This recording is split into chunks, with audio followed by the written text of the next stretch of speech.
पक्का ना भैया, मुंह बांधना सही रहता है। हमें सही सही अरे सही है। ये सवाल देंगे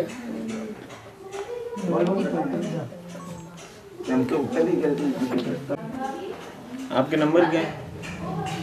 9414 9414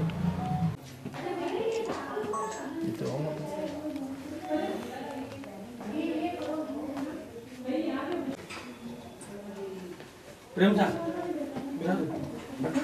में कहाँ है? वो तो उनके घर में है। घर में है हुई। वो भी अपने तो जैसे इससे, वो तो उनके प्रॉपर खुद के मोबाइल से निकाली हुई है।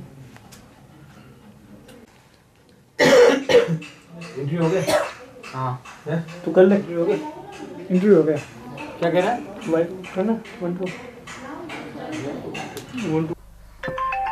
आज से 1.5 साल पहले जब मैं कॉलेज आती स्पीक जाती लाउडली, थी, स्पीक लाउडली, है ना, यहाँ तक पहुँचे। आज से 1.5 साल पहले जब मैं कॉलेज आती जाती थी, तब गुलजार ने मेरे कुछ फ़ोटो लिए थे जिनको अश्लील तरीके से एडिट कर वो मुझे ब्लैकमेल करता था। जब मैं कैफ़े गई तो उसने मुझे वो फ़ोटो दिखाए और कहा कि अगर मैंने उससे बात नहीं की तो वो इन फ़ोटो को वायरल कर देगा। इस डर से मैंने उससे बातचीत शुरू की।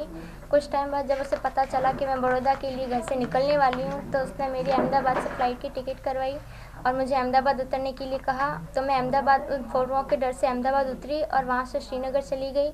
वहाँ उन्होंने मुझसे कुछ फर्जी दस्तावेज पे साइन करवाए थे जो इंग्लिश और उर्दू में थे, जो मैंने कभी पढ़े नहीं थे। और फिर जब वो मुझे वहाँ से 3 महीने तक कहीं पाकिस्तान बॉर्डर के पास कोई गाँव है वहाँ लेके गया था जो मुझे नहीं पता। और फिर 3 महीने बाद वो मुझे कुपवाड़ा लेके आया अपने घर। वहाँ उसने मुझे, उसके भाई ने मुझे मांस खाने के लिए प्रेरित किया। कहा कि तुम्हें गौ मांस खाना पड़ेगा, नमाज़ पढ़नी पड़ेगी, मुस्लिम बन के रहना पड़ेगा। मैंने मना किया कि मैं मुस्लिम नहीं बनूँगी, गौ मांस नहीं खाऊँगी। तो उसने मेरे साथ मारपीट की और उसके भाई ने मुझे हाथ में गोलियों का डर दिखाया कि गोलियां का वज़न कितना भारी है, जब निकलती है तब धुआं बहुत बुरी तरह से निकलता है। और उसके भाई ने मुझसे एक वीडियो दिलवाया था जो उसके घर में 20 बार रीटेक लिया था उस वीडियो का और मुझे कहा कि मैं उसके पक्ष में बोलूं, नहीं बोलूँगी तो मेरे घर वालों की जान को खतरा होगा। बंदूक के डर से उसने मुझसे वो वीडियो दिलवाया था जो मैंने दिया था। 6 कुछ टाइम बाद गुलजार की जॉब वहाँ श्रीनगर में किसी कैफ़े में लगी थी तो वो मुझे अपने साथ श्रीनगर ले आया और वहाँ जब वो ड्यूटी पे गया तब मैंने पीछे से टिकट करवा दी और मैं अपने घर आ गई। कॉन्टेक्ट करने की कोशिश की या किस तरीके से बातचीत हुई? मेरा घर वालों से कोई कांटेक्ट नहीं था और वहाँ वो मुझे गौ मांस खिलाने के लिए ज़बरदस्ती करते थे, नमाज़ पढ़ने के लिए कहते थे, मुस्लिम धर्म अपनाने के लिए कहते थे। दिन रात वो मुझे बहुत तंग करते थे। इसी चीज़ को लेकर वो मुझे टॉर्चर करते थे और उसकी भाई की नज़र भी मुझ पर अच्छी नहीं थी।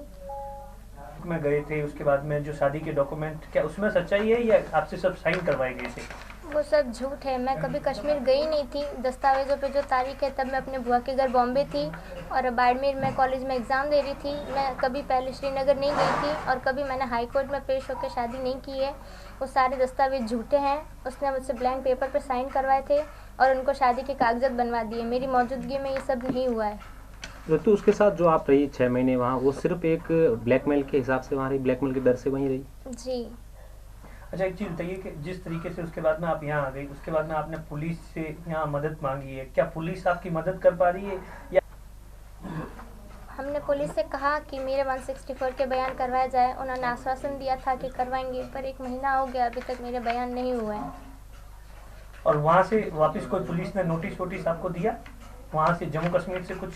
नहीं। और उस गुलजार ने क्या आपसे कोई कांटेक्ट करने की कोशिश की?